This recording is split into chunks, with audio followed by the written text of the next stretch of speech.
Sports Line right here on News Channel 5 Plus.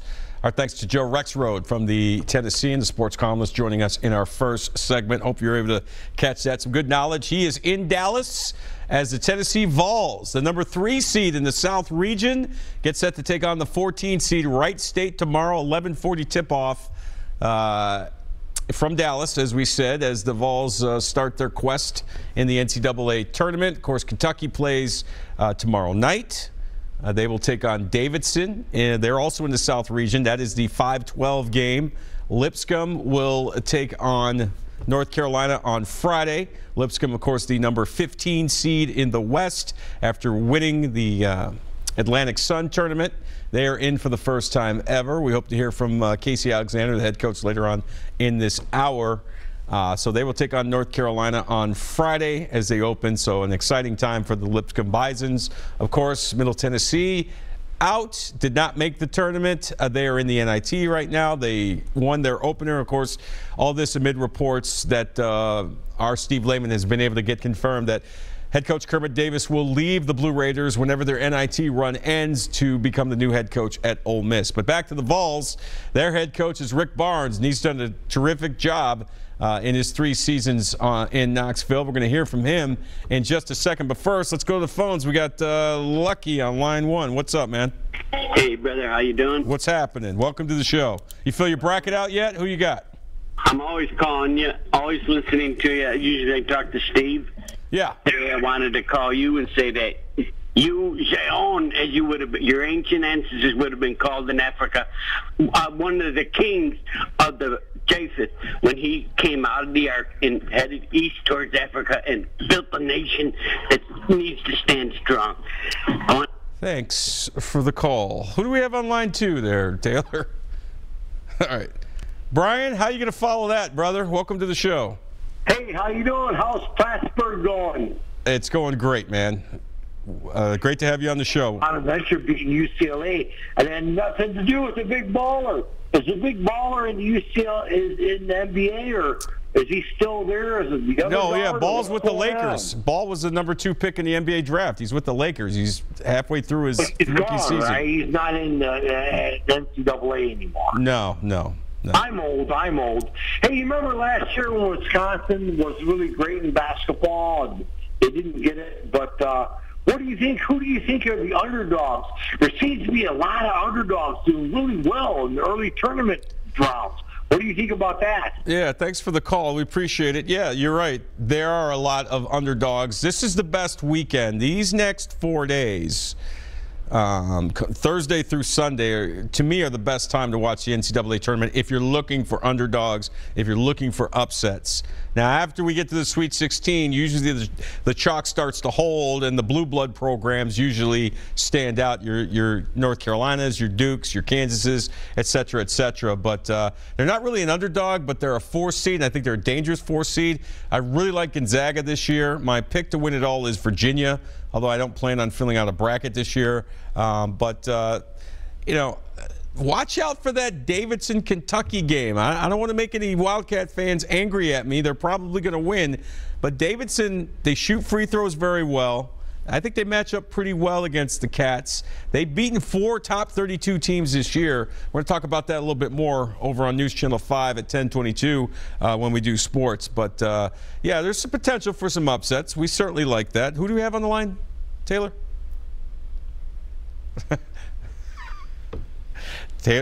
Taylor doesn't remember. All right. Let's just do a cold call. Hi, you're on the line? Who's this? Hello? You're on the air. Who's this? This is Dewey. Hey, what's up, man? Hey, now, your brother, Steve Raymond, picked Tennessee over Cincinnati. I don't see that happening. Why not? I think we need to come real. Let's talk about it. Bring it. Why not? Cincinnati has been there. Tennessee hasn't been there for a while. Once they get that far in, they're going to be like deer in the headlights, and it's going to be over for them. Second half, blowout. All right. Thanks for the call.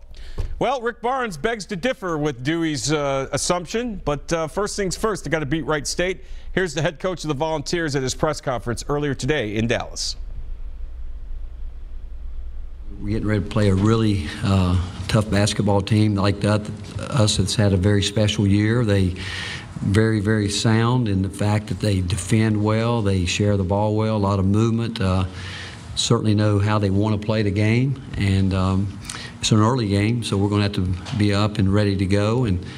But our guys have worked hard, and the goal from a year ago was to be part of this tournament, playing this time in March, and we're excited to be here. Okay, thank you, Coach. Okay, questions here on the right front. Here on the front row, we'll go with Chuck first. Chuck Carlton, Dallas Morning News. Rick was talking to some of your players in the locker room. One of them told a story after you were picked 13th in the league where you had a team meeting, asked the players, how many of you guys think you're future pros? A bunch of guys raised their hands, and the player said that your response was, well, nobody else thinks that. You remember that? And how have you kind of used being picked 13th as a motivational factor? Well, that was probably the only time I brought it up all year, honestly, because when the polls come out, and I'm sure I did that, and I said, well, if you're that good, why are we picked 13th? And so I guess we're going to have to go out, and you guys are going to have to show people you're that good. But it wasn't something that, again, I don't know after that day if I ever brought it up again, because what we talked about was our own standard and what we wanted to be. You know, we go back a year ago. We were on the bubble a year ago, and Robert Hubbs got hurt, and I told this group they weren't tough enough to take up the slack when he went down. He went, a guy averaging 16 points a game over his last 5-6 games. He was a non-factor, scored 4 or 5 points a game, and he could hardly do anything, but he was trying. But so that was an experience to be there and not be able to win games in February.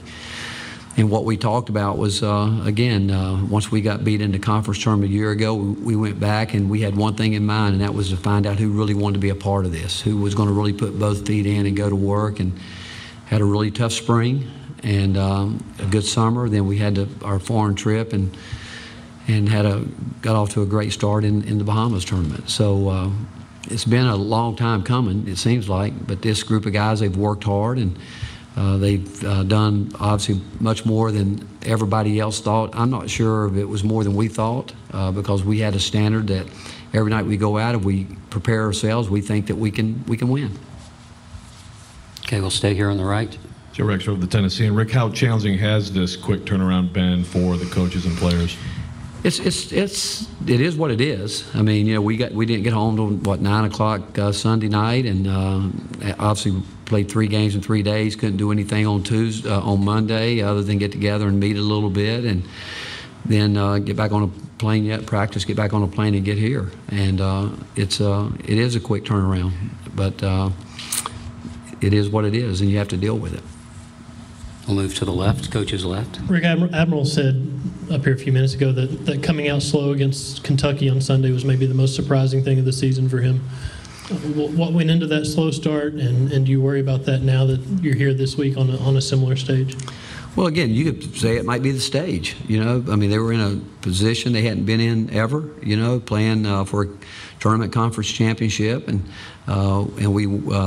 we weren't very good defensively. We weren't very good at all to start the game. But we fought back, and I told them we're going to get back in the game, and actually told them we'd win the game. And we were there to do it. We made 3 poor plays on the offensive end that cost us there at the end. That we just made 3 really poor decisions with the basketball, and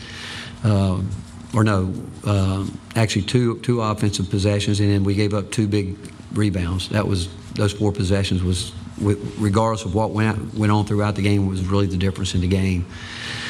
And why I can't, it's the 3rd game in 3 days. Kentucky had to do the same thing, but when I broke the film down to them yesterday, I showed them those things. I said, we can't be breaking down defensive assignments and at the end of the game not realizing because we'd done a pretty good job of that all year. Okay, here on the inside aisle, right side. Rick, Wendell Barnhouse from The Athletic. The time you've been in the SEC, how have you seen the league improve, and how much did that help you guys this year, finishing regular season co-champions and the increased competition, that sort of stuff? Did that sort of help you guys raise your all's game? Well, a year ago, we started out with this group. We were one of the youngest teams in the country a year ago, and we started out in Maui with playing Wisconsin, Oregon to a one-possession game basically, then losing to North Carolina in another game like that, and Gonzaga in Nashville. And I was telling people how good this league was a year ago because we had played that kind of schedule. And obviously the teams in the tournament last year went out and did a great job. But I would go back to my first year in the league and when Commissioner Sankey started talking about basketball, men's basketball, and when you look at the Southeastern Conference, I mean, it's an unbelievable conference with when you talk about football, you talk about women's softball, you talk about gymnastics, you talk about baseball, you go track and field. And the one sport, the women's basketball, you talk about the one sport that wasn't holding his end was men's basketball. And he pretty much challenged the coaches in the league, you know, recruit well, schedule better, and go out in the non-league and play people. Hired Dan Leibovich to come in to help. Hired Mike Transgiesi as a consultant. Hired Mark Whitehead to get our officiating going. And so a lot of credit goes there. It starts at the top that he, you know, said, hey, there's no reason, but you guys have to do your jobs. And that's basically what he said. And you go back and look this year, it was as competitive a league as I've ever been a part of. I mean, it was amazing, the competition in our league this year. And, you know, we don't play a round robin, but every game was a tough one. And we've got, I think, the most teams in a while in the tournament. But from the time I've gotten there, I said, I think every year we should be a team that gets 8, 9 teams in the league, and hopefully we can continue to build on that and be consistent with it. Question on coaches left. Rob Lewis with VolQuest.com. Coach, two of your starters, the guys you depend on, Jordan Bone and Kyle Alexander, are two guys that seemingly can give you anything from one night to the next. How do you handle that going into a tournament like this? Well, it's the unknown, and you're right. I mean, we don't know. Those guys have been spectacular, then they've just gone away. And they both have played enough basketball now that we should have an idea, pretty much. And it shouldn't be as, I mean, they're not going to play perfect every night, but the key word is consistency, where even on nights when they don't shoot well, they're impacting winning other ways. And Kyle normally does that. He really does. Jordan Bone is, I mean, you know, he's talented, but he's got to be able to affect the game when he's not shooting the ball well, whether it's with his defense, moving the ball, passing the ball. And Kyle, again, I would say that when we are really playing our best basketball is when he's really playing his best basketball. Okay, we'll move back to this side on the right. Yeah, Rick, wondering how Admiral compares to other players you've had in terms of obsessively working on his game. You hear about that a lot with him. And then have you ever had a combo quite like those two and the way you use them with a center as well, often, kind of rare today? It would go back, the combination would be really, even though LaMarcus is taller than any of those guys, we would, P.J. Tucker and LaMarcus Aldridge were those type players that we could interchange them in a lot of different ways and around the rim. Now, you know, neither one of those guys obviously would step out and shoot threes the way Admiral does, but you know what, Admiral does work really hard. He's up there with as many players that we've coached as being one of the hardest working guys in terms of putting time in, and it means a lot to him. And but he is a guy that loves being in the gym and wants to get better. And as he continues to grow and can learn to keep his emotions and everything under control, I mean, he can continue to get better as a player. Again, a reminder, please state name and affiliation when you ask your question. Now on the front. Chuck Carlton, Dallas Morning News again. Rick, you went to 16 NCAA tournaments, I think, in 17 years at Texas. What's the difference going from a situation where you clearly had things going to a building sort of situation? And also, real quickly, I think you're 4-0 in this building in NCAA tournament. Just the familiar factor coming back here, you know, does that have any special meaning to you? Well, you know, I mean, I love my time at the University of Texas, and I've got so many wonderful, dear friends that I'm still in touch with that I love, and I love the state of Texas. You know, it really became home to me. But when I got to Knoxville, you know, Dave Hart, what he and John Gilbert talked about was we really want to build a program. We'd like to, like we're talking about players, we'd like to be consistent. And I really appreciate when I go back to that first group of guys. We were picked, I think, last that year and achieved a little bit more than everybody thought. But and then last year we came back and we were right there. Robert Hubbs getting hurt, but all right, it's Rick Barnes, head coach of the Tennessee Vols, as they get ready to play Wright State tomorrow, round 1 of the NCAA tournament. They win that game, they'll play the winner of the Miami and Loyola of Chicago game, so it could be a good second-round matchup. Real quick before we go to break, Ulyss has been waiting. Hello, Ulyss, you're on the air. What's up? Okay, I'm going with David Lipscomb to win it all this year. Big upset. They're going to win it all. I'm going with David Lipscomb. Big upset. I'm going with David Lipscomb, and I'm going to leave town. So wait, you got Lipscomb and Davidson? You got Davidson beating Kentucky? Is that what you said? I'm going with Lipscomb University, and I'm going to go with TSU to win the NIT. Okay. Got any other bold predictions you'd like to share with us, Ulyss? Yeah, I leave town. Right. Well, look, I want to ask you something. Yeah. The Titans signed anybody today in the free agent draft? Free agent thing today. They re-upped with a couple of players. Josh Klein, their right guard, he gets a new deal. Daquan Jones, a defensive lineman, he gets a new 3-year deal. I'm sure you know about the Butler and Lewis signings from last night. The Butler signed yet? Yeah, but they signed Malcolm Butler and they signed Dion Lewis. That came down last night. Today they re-upped with Josh Klein and they re-upped with defensive tackle Daquan Jones. Chad Henne is supposedly going to be visiting about possibly being the backup quarterback, but that's what we have so far.